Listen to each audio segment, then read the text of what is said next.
पुण्यामध्ये चमत्कार घडला। एक मुलगा जेव्हा रस्त्याच्या कडेला बसलेल्या गरीब म्हातारीला मदत करायला गेला, पण त्यानंतर असं घडलं ज्यामुळे संपूर्ण महाराष्ट्रामध्ये एकच खळबळ उडाली।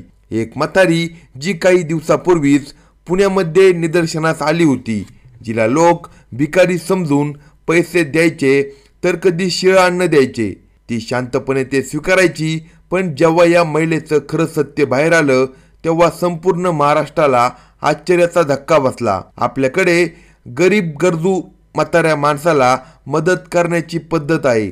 साधारणपणे 65 ते 70 वर्षे असणारी ही वयस्कर म्हातारी, जिच्याबाबत एक भयंकर गोष्ट उघड झाली।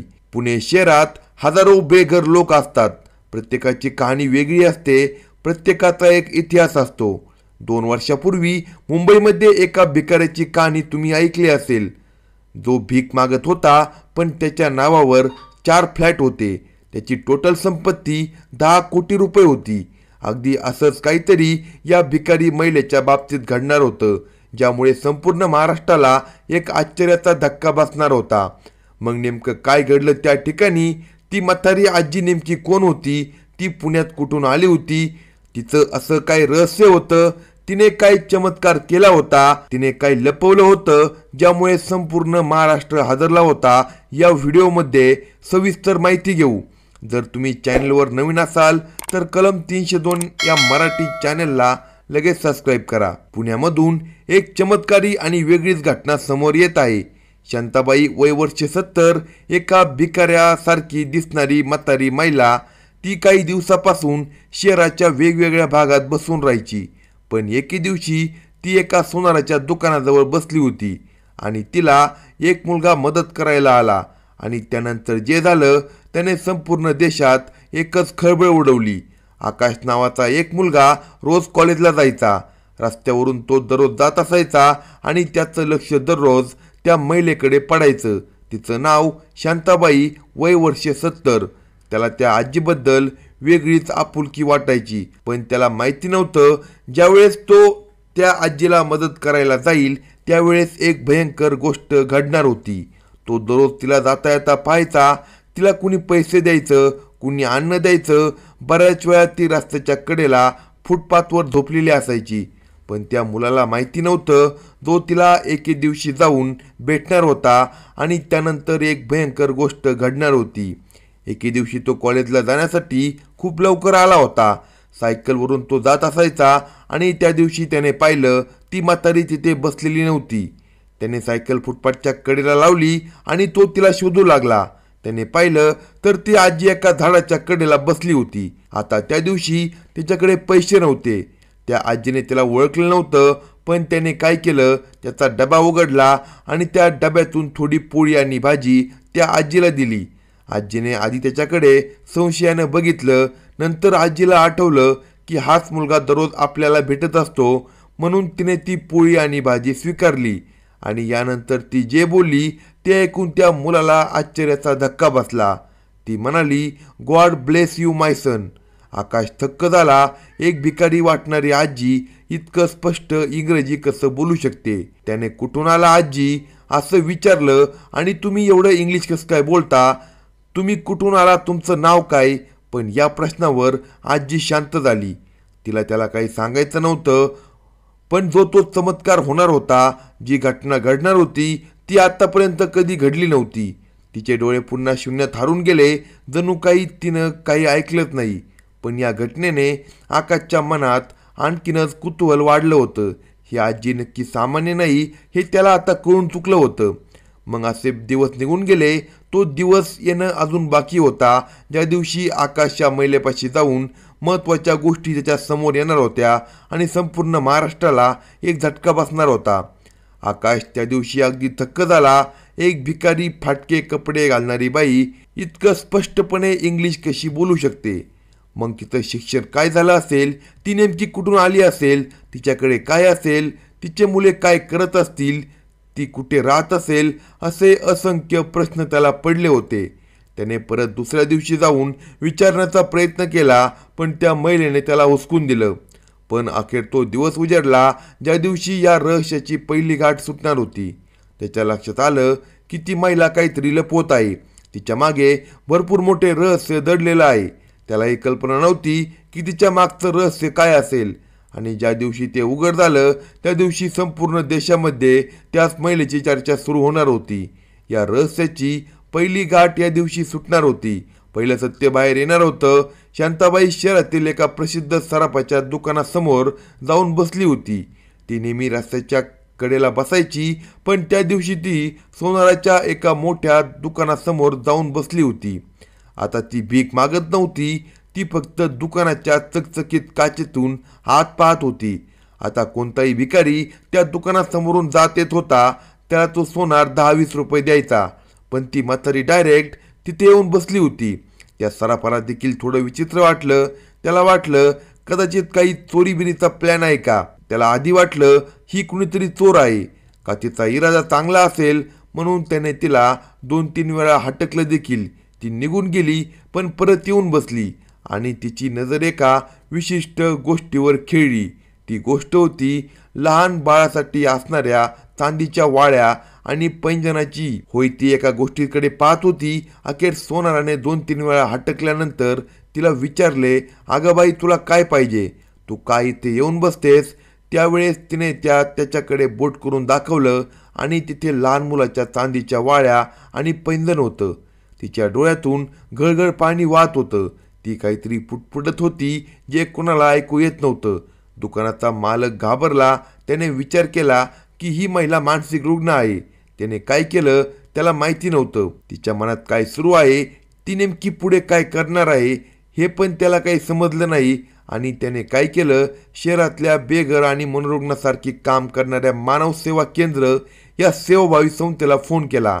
त्या सराफाला कल्पना नव्हती की त्याचा एक फोन या महिलेचा सगळा इतिहास उलगडून टाकणार होती. एका 25 वर्षापासून दडलेल्या वादळाला जगासमोर आणणार होती. मानव सेवा केंद्राचे लोक तिथे पोहोचले. अक्षरशः तिथे त्यांनी त्या संस्थेच्या लोकांनी त्या महिलेला तिथून घेऊन गेले. शांताबाईला ते तिथून घेऊन गेले आणि आता इथून पुढे तिच्या रहस्याचं दुसरं सत्य उलगडणार होतं. मानव सेवा केंद्राचे संस्थापक प्रकाश कदम यांची टीम तिथे पोहोचली. त्यांनी परिस्थितीचं गांभीर्य ओळखलं.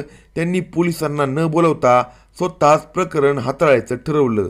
प्रकाशजींनी अतिशय आपुलकीने शांताबाईच्या खांद्यावर हात ठेवला.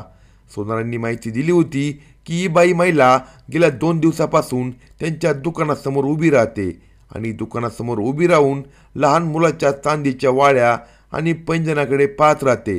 तिला विचारलं तर ती तिकडे बोट दाखवते आणि जोराजोरात रडते. त्याला माहिती होतं या बाईचं काहीतरी आयुष्यात पाठीमागे काहीतरी घडलेलं आहे. हिला मोठा धक्का बसलेला आहे. त्यामुळे त्यांनी गांभीर्य ओळखलं होतं. आता ते या रहस्याचा सगळ्यात मोठा पडदा उलगडणार होते. प्रकाशजींनी अतिशय आपुलकीने शांताबाईच्या खांद्यावर हात ठेवला आणि म्हणाले, आई, तुम्ही आमच्या सोबत चला. तिथे तुम्हाला जेवण मिळेल, राहायला सुरक्षित जागा मिळेल. आधी तर शांताबाईंनी विरोध केला. त्या घाबरल्या होत्या, पण प्रकाशजीच्या आवाजातल्या आपलेपणाने त्यांच्या डोळ्यातली सहानुभूती थोडी जागी झाली. त्या काही न बोलता गाडीत बसल्या. आश्रमात पोहोचल्यावर त्यांना स्वच्छ कपडे दिले, पोटभर जेवण दिलं. अनेक दिवसांनी त्यांना एक सुरक्षित छत मिळालं होतं. आश्रमात आल्यावर शांताबाई शांत होत्या, पण तिची नजर सतत काहीतरी शोधत होती. जणू काही त्या एका हरवलेल्या तुकड्याच्या शोधात होत्या. त्यांच्या स्वतःच्या आयुष्याच्या प्रकाशजी शहरातील प्रसिद्ध मानसोपचार तज्ज्ञ डॉक्टर आरती शर्मा यांना बोलावलं. डॉक्टर आरती यांनी शांताबाईशी बोलण्याचा प्रयत्न केला. डॉक्टरला बोलवलं गेलं तरी शांताबाई काही बोलत नव्हत्या. मग त्यांच्या इतिहासात भूतकाळात काय झालं असेल, त्यांच्यासोबत काय घडलं असेल याची कल्पना त्यांना घ्यायची होती.